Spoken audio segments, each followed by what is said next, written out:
পলক সাহেব যে গল্প তৈরি করেছে এটা যে ডাটা সেন্টার পুড়ে গেছে বলছে, এইরকম কোনো কিছুই হয় নাই, আসলে কিছুই পুড়ে যায় নাই, এটা একদম পুরো মিথ্যা বানোয়াট একদম কাল্পনিক এটা কথা বলছে।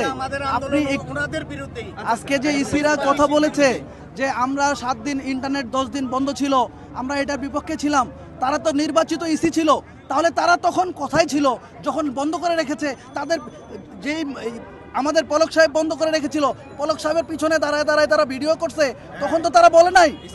হ্যাঁ, এই আইএসপিবি দ্বারাই তো তারা বন্ধ করাইছে। আইএসপিবি তো তখন বলে নাই যে এই যে 7 দিন লাইন বন্ধ করা যাবে না, আমাদেরকে তারা তখন ডাকে নাই যে আপনারা সবাই আসেন, আমরা লাইন বন্ধ করব না, এটা তো তারা বলে নাই। এখন আজকে আমরা দাঁড়াইছি, তারা কিন্তু এখানে আসার কথা না, আজকে তারা আসছে আমাদের এইটাকে নষ্ট করার জন্য।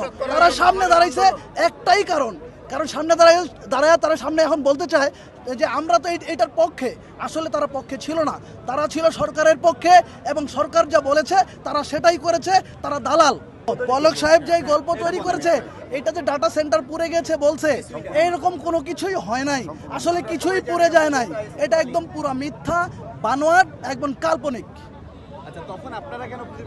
তখন আমরা আমাদের যে ইসিরা যারা আজকে কথা বলতে চাচ্ছে যে ওরা বন্ধ করে রাখছে, আমরা কিছু করতে পারি নাই, তখন তাদেরকে অনেকবার বলা হয়েছে। আমরা বিটিআরসিতে 23 তারিখ, 24 তারিখ, 25 তারিখ, 26 তারিখ প্রত্যেক দিন এসেছি, কিন্তু আমাদের নেতারা কেউ আসে নাই, যারা আজকে সামনে দাঁড়ায় বলছে যে আমরা এইটার সাথে একত্রতা প্রকাশ করছি। আমরা প্রতিদিন আসছি এবং এসে আমরা এখানে ইডির সাথে আমরা ঝগড়া করে চিল্লাচিল্লি করে আমাদের লাইন আমরা চালু করছি। 7 দিনেও লাইন চালু হইতো না যদি কিনা আমরা এখানে না এসে চিল্লাচিল্লি করতাম, হাউকাও না করতাম, তাহলে এইটা চালু হইতো না। আমরা এসে চালু করাইছি।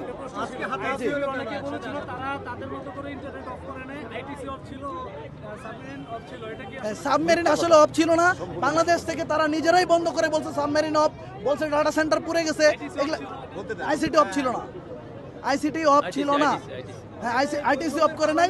আইটিসি শুধুমাত্র একদিন একবারে শেষের দিন যেদিন প্রধানমন্ত্রী পদত্যাগ করেন সেদিন সকালবেলা শুধুমাত্র আইসিটি বন্ধ হয়েছে, তার আগে আইসিটি বন্ধ করে নাই, তারা নিজেরাই বন্ধ করছে। আপনারা মূলত সিডিএন কেন যাচ্ছেন?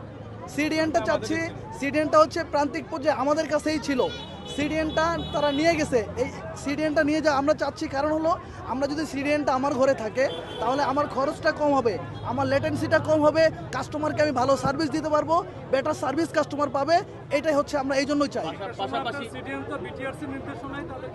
বিটিআরসির নির্দেশনা বলে এটা মন্ত্রণালয় থেকে বিটিআরসির উপর চাপাই দিয়ে সরকার থেকে নিয়ে যাওয়া হয়েছে।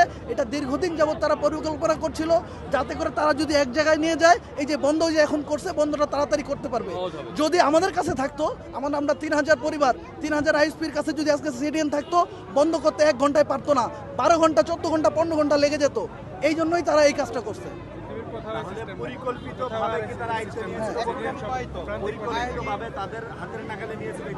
জি অবশ্যই, এবং একদম এইটা তারা সারা দেশ পরিকল্পিতভাবে আস্তে আস্তে করে তারা যেন এটা বন্ধ করতে পারে, পুরো জিনিসটাই তাদের হাতের মুঠোয় নিয়েছে।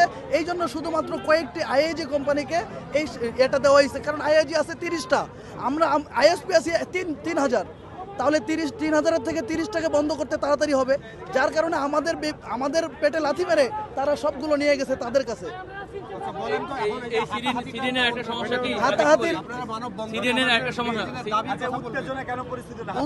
উত্তেজনা, আমরা এখানে শান্তপূর্ণভাবে মানববন্ধন করতে আসছিলাম, তারা এই যে ইসিরা যারা আসছে, আমাদের কথাই ছিল কোনো নির্বাচিত ইসি আমাদের এখানে দাঁড়াতে পারবে না, আমরা এটা করতে দিব না। তারপরেও তারা যেহেতু এসেছে তাদের সম্মানার্থে আমরা কিছু বলি নাই, কিন্তু যার সাথে মূলত বাকবিতণ্ডতা হয়েছে আসলে সে আমাদের কেউ না। আমাদের মনে হয় তারা নিজেরাই নিয়ে এসেছে, নিজেরাই একটা গন্ডগোল সৃষ্টি করে আমাদের এটাকে বানচাল করার চেষ্টা করেছে মাত্র।